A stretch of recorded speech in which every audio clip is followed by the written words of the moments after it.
السلام علیکم ورحمۃ اللہ وبرکاتہ۔ ناظرین، اگر ابھی تک آپ نے ہمارے چینل کو سبسکرائب نہیں کیا تو ہمارے چینل کو سبسکرائب کر لیں اور ساتھ میں لگے بیل کے آئیکن کو ضرور پریس کریں تاکہ ہماری آنے والی ہر نئی ویڈیو کا نوٹیفیکیشن آپ کو بآسانی مل سکے۔ تو چلتے ہیں آج کے عنوان کی طرف۔ ناظرین، آج کی ویڈیو کا عنوان ہے الٹ پلٹ ہو جانے والا شہر۔ یہ حضرت لوط علیہ السلام کا شہر صدوم ہے، جو ملک شام میں صوبہ حمص کا ایک مشہور شہر ہے۔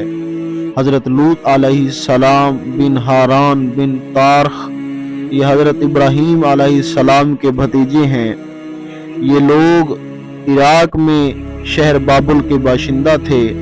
پھر حضرت ابراہیم علیہ السلام وہاں سے ہجرت کر کے فلسطین تشریف لے گئے، اور حضرت لوط علیہ السلام ملک شام کے ایک شہر اردن میں مقیم ہو گئے، اور اللہ عز و جل نے آپ کو نبوت عطا فرما کر صدوم والوں کی ہدایت کے لیے بھیج دیا۔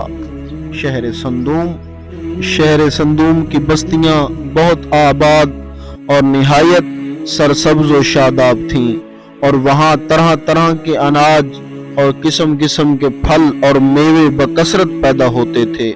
شہر کی خوشحالی کی وجہ سے اکثر جا بجا کے لوگ مہمان بن کر آبادیوں میں آیا کرتے تھے، اور شہر کے لوگوں کو ان مہمانوں کی مہمان نوازی کا بار اٹھانا پڑتا تھا۔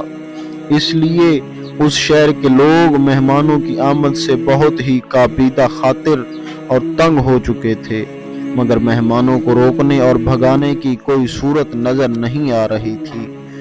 اس ماحول میں ابلیس لعین ایک بوڑھے کی صورت میں نمودار ہوا، اور ان لوگوں سے کہنے لگا کہ تم لوگ مہمانوں کی آمد سے نجات چاہتے ہو، تو اس کی یہ تدبیر ہے کہ جب بھی کوئی مہمان تمہاری بستی میں آئے تو تم لوگ زبردستی اس کے ساتھ بدفعلی کرو۔ چنانچہ سب سے پہلے ابلیس خود ایک خوبصورت لڑکے کی شکل میں مہمان بن کر اس بستی میں داخل ہوا، اور ان لوگوں سے خوب بدفعلی کرائی۔ اس طرح یہ فعل بد ان لوگوں نے شیطان سے سیکھا۔ پھر رفتہ رفتہ اس برے کام کے یہ لوگ اس قدر عادی بن گئے کہ عورتوں کو چھوڑ کر مردوں سے اپنی شہوت پوری کرنے لگے۔ حضرت لوط علیہ السلام نے ان لوگوں کو اس بدفعلی سے منع کرتے ہوئے اس طرح واعظ فرمایا کہ ترجمہ: کیا تم وہ بے حیائی کرتے ہو جو تم سے پہلے جہان میں کسی نے بھی نہ کی؟ بے شک تم عورتوں کو چھوڑ کر مردوں کے پاس شہوت سے جاتے ہو، بلکہ تم لوگ حد سے گزر گئے ہو۔ حضرت لوط علیہ السلام کے اس اصلاحی اور مصلحانہ واعظ کو سن کر ان کی قوم نے نہایت بے باکی اور انتہائی بے حیائی کے ساتھ کیا کہا، اس کو قرآن مجید کی زبان سے سنیے۔ ترجمہ: اور ان کی قوم کا اس کے سوا کوئی جواب نہ تھا کہ انہوں نے کہا ان کو یعنی حضرت لوط علیہ السلام کو اپنی بستی سے نکال دو، یہ لوگ بڑے پاک بنتے پھرتے ہیں۔ جب قوم لوط کی سرکشی اور بدفعلی قابل ہدایت نہ رہی تو اللہ عز و جل کا عذاب آ گیا۔ چنانچہ حضرت جبرائیل علیہ السلام چند فرشتوں کو ہمراہ لے کر آسمان سے اتر پڑے۔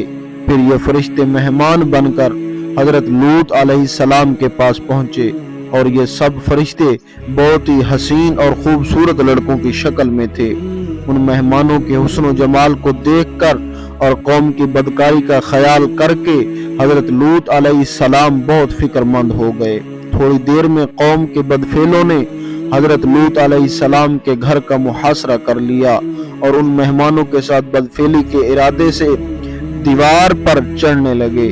حضرت لوط علیہ السلام نے نہایت دل سوزی کے ساتھ ان لوگوں کو سمجھانا اور اس برے کام سے منع کرنا شروع کر دیا، مگر یہ بدفعل اور سرکش قوم اپنے بیہودہ جواب اور برے اقدام سے باز نہ آئی، تو آپ اپنی تنہائی اور مہمانوں کے سامنے رسوائی سے تنگ دل ہو کر غمگین اور رنجیدہ ہو گئے۔ یہ منظر دیکھ کر حضرت جبرائیل علیہ السلام نے فرمایا کہ اے اللہ کے نبی، آپ بالکل ہی فکر نہ کریں، ہم لوگ اللہ عز و جل کے بھیجے ہوئے فرشتے ہیں جو ان بدکاروں پر عذاب لے کر اترے ہیں، لہٰذا آپ مومنین